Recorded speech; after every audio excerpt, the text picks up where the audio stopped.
ನಮಸ್ಕಾರ ವಿಶ್ವಬಂಧುಗಳೇ. ಇದು ಏನು ಕ್ಯೂ ಅಂತ ಗೊತ್ತಾಗಿರ್ಬೋದು ನಿಮಗೆ. ಇಷ್ಟು JCBಗಳು, ಕಾರುಗಳು ಮತ್ತು ಮೋದಿ ಸರ್ಕಾರಕ್ಕೆ ಜೈ ಅಂತ ಹೇಳಕತ್ತಾರೆ. ಮತ್ತು ಇಷ್ಟೆಲ್ಲ ಕ್ಯಾನ್ಗಳ ಕ್ಯೂ ನಿಂತವಂದರೆ ಇದು ಪೆಟ್ರೋಲ್ ಕ್ಯೂ ನಿಂತಿದ್ದಾರೆ.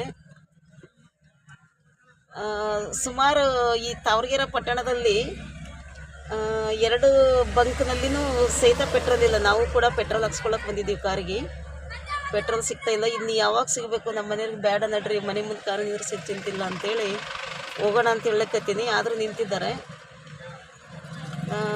ಯಾವಾಗ ಸಿಗಬೇಕು ಪೆಟ್ರೋಲ್ ನಮಗಿದು ಈ ಥರ ಆದರೆ?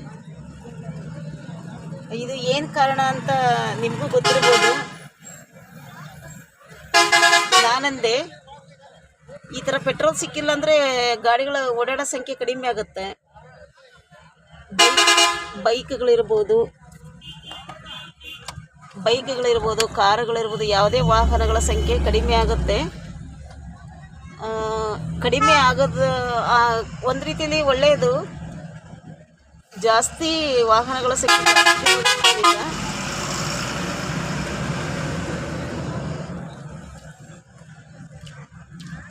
ಯಾವಾಗ ಗಾಡಿಗಳು ಜಾಸ್ತಿ ಓಡಾಡ್ತವೆ ಆಗ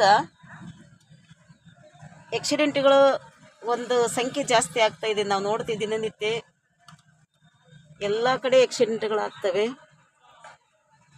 ಹಿಂಗಾಗಿ ಒಂದು ರೀತಿಲಿ ಈ ಪೆಟ್ರೋಲ್ ಸಿಗದೆ, ಸ್ವಲ್ಪ ದಿನ ಪೆಟ್ರೋಲ್ ಸಿಗದೆ ಗಾಡಿಗಳು ಮನೆ ಮುಂದೆ ಇದ್ರೂ ಪರವಾಗಿಲ್ಲಪ್ಪ ಅನಿಸ್ತೈತಿ.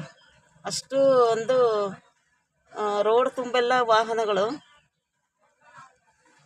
ಹಿಂಗೆ ನೋಡ್ತೀರಾ ಎಷ್ಟು JCB ನಿಂತಿದ್ದಾವೆ, ಟಿಪ್ಪರ್ಗಳು, ಕಾರುಗಳು, ಬೈಕು ಮತ್ತು ವಿಲೇಜ್ಗಳಲ್ಲಿ ಏನು ಅಂಗಡಿಗಳಲ್ಲಿ, ಚಿಕ್ಕ ಚಿಕ್ಕ ಅಂಗಡಿಗಳಲ್ಲೆಲ್ಲ ಪೆಟ್ರೋಲ್ ಮಾರ್ತಾರಲ್ಲ, ನೋಡಿ ಆಗಲೇ ನಾನು ವಿಡಿಯೋ ಮಾಡಿದೆ.